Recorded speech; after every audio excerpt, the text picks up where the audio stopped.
Mas agora a gente vai para um assunto sério, um assunto importante que a gente até vem discutindo no Você Bonita há algum tempo. A gente vai conversar hoje com o Dr. Murilo Neves, que é cirurgião de cabeça e pescoço. Bem-vindo, boa tarde. Boa tarde. Tudo bem? Tudo bem. A respeito do tabagismo, a respeito da mulher e de alguns riscos que a gente acaba tendo aí, vamos dizer assim, aumentados quando a gente tem, né, essa relação entre homem e mulher.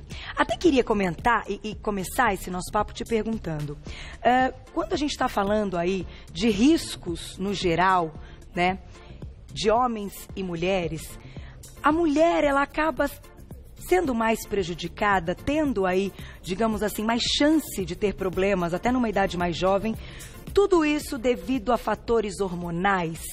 É minha primeira pergunta. Os fatores hormonais podem decidir tudo nesse início aí na vida da mulher? Eles não podem decidir tudo, mas eles representam um componente importante no metabolismo feminino e eles influenciam nas consequências do tabagismo na mulher. Por exemplo, a mulher tem uma tendência maior a fazer um pouco mais de trombose, um pouco mais de embolismo, por conta dos hormônios femininos. Muitas vezes a mulher acaba fazendo uso de anticoncepcional, algumas terapias de reposição, e quando você associa isso ao tabagismo, isso acaba exponenciando, acaba aumentando ainda mais essa probabilidade de uma trombose, de algum evento embólico dessa natureza. Mesmo que esse homem também fume, que tenha a mesma, eu diria assim, de tudo, pratica ou não atividade física, tem ali a mesma faixa etária dessa mulher, o fato então da mulher fumar, ela tem um aumento dos riscos, mesmo que ela tenha convivido uma vida inteira com um homem que também fumasse. Sim, só pelo fato dela ser mulher. Só pelo fato dela ser mulher. Por isso que eu fui direto na parte dos hormônios, porque a gente fica pensando, poxa vida, a gente já começa em desvantagem, né? Um pouquinho. Mas hoje, até porque, por isso que a gente trouxe esse assunto, você tem notado que muitas coisas estão sendo feitas, eu acho que muitas leis estão sendo criadas para as pessoas fumarem cada vez menos. Você acha que isso está tendo aí algum reflexo, que de fato, pelo que você vê em consultório, as pessoas, no geral, estão diminuindo aí o cigarro, né? Que infelizmente é vício, né? Sim, está diminuindo, as campanhas surtem sim efeito. No mundo todo, o aumento das pessoas que fumam está diminuindo, ou seja, a gente não conseguiu ainda fazer uma decreção do número de pessoas que fumam. Ela ainda aumenta a cada ano, mas esse aumento nos últimos anos vem sendo menor. O que já é fruto de campanhas. O inconveniente é que o geral está diminuindo, mas na mulher está aumentando. A mulher ainda entrando no ambiente de trabalho, tentando se colocar, acaba adquirindo um pouco os vícios do homem. E, então, ela está entrando nesse meio também, assim como o homem já entrou e acaba entrando um pouco antes, mas a mulher também está entrando.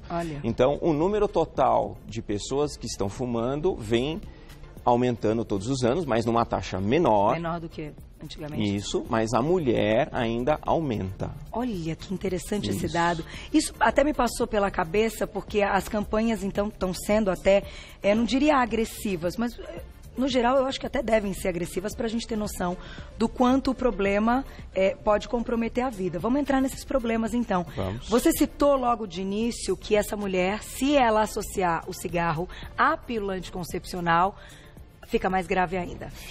Aumenta um pouquinho a chance. A mulher tem todos os riscos ao tabagismo do homem. Os riscos são os mesmos. Todas as neoplasias malignas, todas as doenças pulmonares, os processos inflamatórios da parte respiratória alta, então as rinites, as sinusites, as alterações vasculares, então aumento da pressão, trombose de perna. E a mulher, especificamente, pelo fato de ser mulher, acaba tendo os problemas relacionados à infertilidade. Puxa. Isso. Aí, depois que ela consegue engravidar, ela tem um problema de parto prematuro e de baixo peso de nascimento. E tem alguns trabalhos um pouco mais recentes que estão tentando correlacionar, e aparentemente existe uma correlação entre o tabagismo e a morte da apneia da criança, do recém-nascido, aquela criancinha que está no berço e acaba morrendo, falecendo. Existe uma associação provável, ainda não conseguiu 100%, mas parece que existe uma correlação com o tabagismo, a mãe tabagista, em que faz essa cadeia toda. Então, ela tem mais dificuldade de engravidar. Depois que ela engravida, a criança nasce mais cedo do que ela deveria, com um peso menor, e ainda tem, nos primeiros meses, um risco aumentado de ter uma morte prematura. Súbita. Uma morte súbita, exato. Agora, doutor, isso a gente está pensando numa mãe, numa gestante que fuma durante a gravidez, ou se ela já tiver fumado por anos da vida dela, e no momento que ela descobriu uma gravidez, ela para aquele período, após o parto, ela volta a fumar, porque eu já vi muito, tenho muitas amigas que já passaram por isso. Os riscos são os mesmos, ou o problema realmente é o tabagismo durante a gestação? Não, os riscos diminuem. Não é o mesmo de que uma mulher grávida fumando não tem o mesmo risco de uma mulher que fumava, parou e está grávida. Certo. Né? A nicotina, ela age muito rápido e ela é um potente vasoconstritor, ou seja, ela fecha o vaso.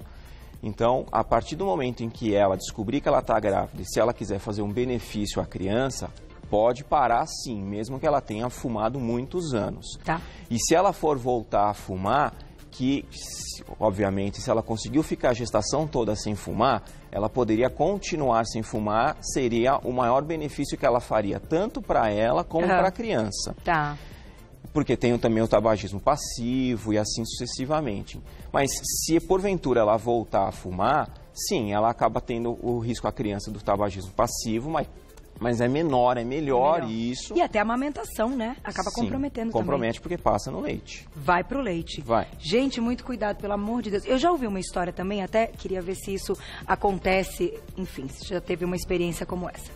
Muitas mulheres, quando fumam já há muito tempo e até têm um consumo grande, né, de cigarros por dia, quando descobrem a gravidez, alguns médicos, eu já ouvi casos desse tipo, acabam permitindo que essa paciente fume 1, 2, até 3 cigarros, porque isso vai ser menos pior do que a abstinência que ela vai entrar não fumando, que também pode comprometer a saúde do bebê. Tá. Isso é algo que pode acontecer. Eu não sei nem se daqui a pouquinho, na próxima pauta que a gente vai fazer sobre ansiedade, depressão, que eu acho que também tem relação quando a gente está falando sobre isso, mas até que ponto, né? Então, pode ser permitido um cigarro durante a gravidez com tudo isso que você está contando. Olha os riscos que esse bebê vai correr. Em princípio, as recomendações internacionais são de que se pare de fumar imediatamente. De diminuir é uma solução um pouco tupiniquim. Existem outros métodos que a gente pode usar durante a gestação, com PET de nicotina, para ir diminuindo a ansiedade e controlar um pouco a ansiedade, que não seja em si o cigarro. Então, existem alternativas sim. Se você estiver grávida, gestante nesse momento, procure um profissional médico, ele vai poder te orientar nesse quesito. Olha, então é importante isso que você está dizendo. Então tem tratamentos até durante a gestação que podem ajudar e que vão comprometer menos esse feto. Sim.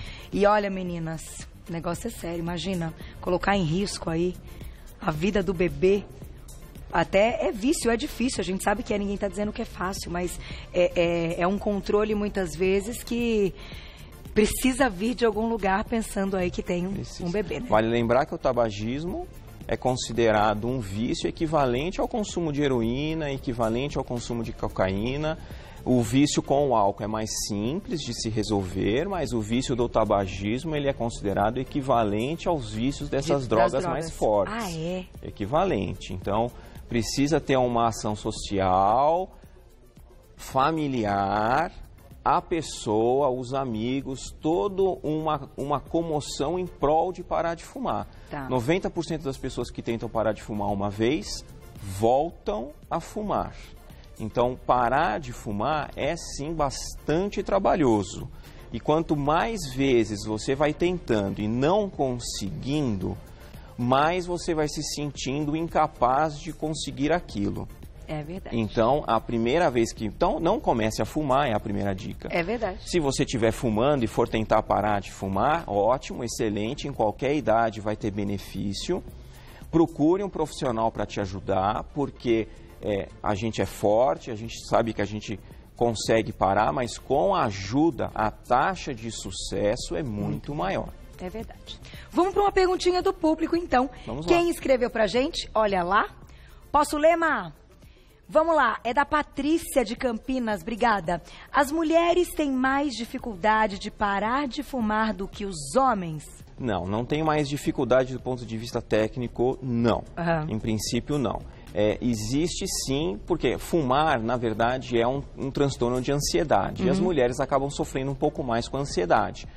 Ciclo hormonal, menstruação, período e aquela coisa toda. Então, tem geralmente um pouco mais de estresse do que o homem, tem o trabalho, a casa que tem que cuidar, os filhos, o marido cobrando. Então, a carga emocional da mulher sempre é um pouco maior do que o homem. Então, isso pode fazer com que seja mais difícil, mas por conta de uma parte emocional, não do mecanismo técnico em se realizar a parada de fumar. Entendi. Medicação e o resto não, o resto é equivalente. E o efeito, então, em homens e mulheres, quando a gente está falando de um tratamento, já que a gente tocou nesse assunto, tem mais chances de recuperar mais o homem ou a mulher, pensando nesse lance da ansiedade nas mulheres? Homens têm mais sucesso? A taxa de sucesso é baixa. Lembra que eu falei que todo mundo que tenta parar de fumar, cada 10, 9 voltam a fumar. É muito. E todos voltam a fumar, tanto homens quanto mulheres. Porque o fumar, além de ser algo de um transtorno de ansiedade, existe um certo hábito. E a pessoa tem que mudar algumas coisas que são hábito. Então, muitas vezes, ela associa fumar com um cafezinho, ou associa fumar com ir num bar, tomar uma cervejinha. E se ela não cortar esses hábitos, fica difícil, principalmente no começo, que é um período em que você tem mais vontade, em que quando você para, você sente aquela necessidade de fumar. E isso acontece principalmente nos primeiros meses em que você está parando. Depois diminui bastante. Mas no primeiro mês, realmente é difícil. Então, tem um período que a pessoa tem que ficar sem colocar nenhum cigarro na boca para conseguir vencer e falar assim, não vou voltar? Pelo menos quanto tempo? Não pode mais. Não pode mais. É só um. Não tem essa história. Não. É considerado um transtorno de ansiedade, como qualquer... É que nem um viciado em heroína, em droga. Experimentou a primeira vez, vai ter recaída. Olha só, gente. Vamos então mostrar. Vamos colocar, Mal, ilustra? É bacana, ele vai mostrar aí todos os efeitos e todas as complicações, Vamos então, lá. Os riscos que as mulheres estão correndo. Vamos lá. Então, aí um desenho esquemático, né, do pulmão, do funcionamento, né, a fumaça entrando e ela causando a destruição desse finalzinho, né, os alvéolos é como se fossem as folhinhas das árvores, né, então a causa uma fibrose dessa região e uma destruição, eles não ventilam mais tão bem, né, então as trocas gasosas acabam ficando prejudicadas. Aí...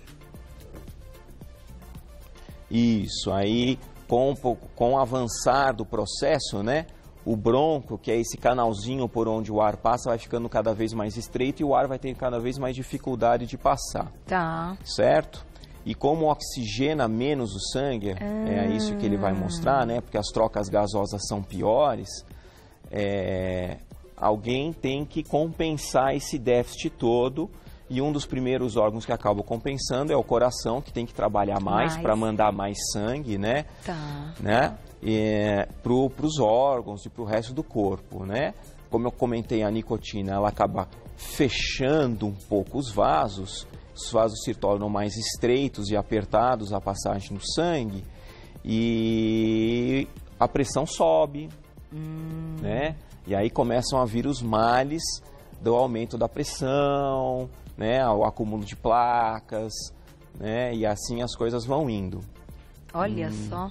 E é por isso, então, que até no caso das mulheres, o risco de infarte até em idade precoce é bem alto. Assim como o homem também, aumenta bastante, exponencialmente.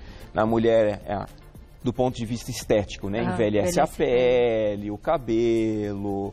Né, unhas do dedo onde ela segura o cigarro, às vezes ficam com uma qualidade ruim, né? A mão fica até amarelada, né? Fica amarelado, exato. A voz também prejudica. Esses são muito, os locais onde tem câncer, né? Então, câncer de boca e garganta. O pulmão é o primeiro lugar, depois vem estômago, né? O rim é o último, depois boca e garganta são ali 10% dos tumores das mulheres relacionados a isso são por causa do cigarro, por causa na do boca. Língua. Língua, cavidade oral, garganta, cerca de 10%. Olha, a gente fica chocado vendo os negócios, né? Negócio que não tem benefício nenhum, né? Como é que pode, né, doutor? A gente olha e fala, nossa, você olha e fala assim, é só malefício. Só malefício, só coisa ruim, uma atrás da outra. E existe uma aceitação assim, cultural grande. Grande. E ainda assim difícil de se manter controlado longe para quem tem o hábito de fumar. Aí você quer colocar a pergunta do público, Mar? É isso? Vamos colocar que eu vou deixar mais uma pro doutor, que essa é boa também. Clara, obrigada, um beijão. Qual a relação do tabaco e osteoporose? Bom, depois de tudo que a gente viu, que detona tudo, também detona ossos, detona o corpo todo. Não existe uma relação clara 100%, mas mulheres que fumam acabam tendo uma perda óssea um pouco mais aumentada do que as mulheres que não fumam. Não há uma relação linha direta com isso, mas os trabalhos acabam mostrando isso um pouco, muito provavelmente também relacionado às trocas sanguíneas e às coisas que o cigarro, aos prejuízos do cigarro. Então, aparentemente sim, existe uma relação, ela só não é ainda 100% comprovada, mas sim, existe uma relação. Existe relação. Sim. Agora, a gente sabe que cada cigarro ou cada trago são não sei quantas mil substâncias, são inúmeras, né? 7 mil. 7 mil? 7 mil. 7 mil. Eu ia dizer duas. Não, com mais de 70 carcinógenos conhecidos. Meu Deus. Eu ia te perguntar se a gente pode até como curiosidade, né? Porque a gente sabe que o cigarro é horrível de qualquer maneira, mas é a nicotina o problema mais perigoso? Ou são essas outras 6 mil e não sei quantas substâncias? Como é que é a junção de tudo isso? Cada um acaba tendo um comprometimento. A nicotina é um dos principais, é ela que causa o vício. E é ela que te prende ao cigarro praticamente. Mas no cigarro também tem a própria queima faz o alcatrão. O alcatrão é um problema importante.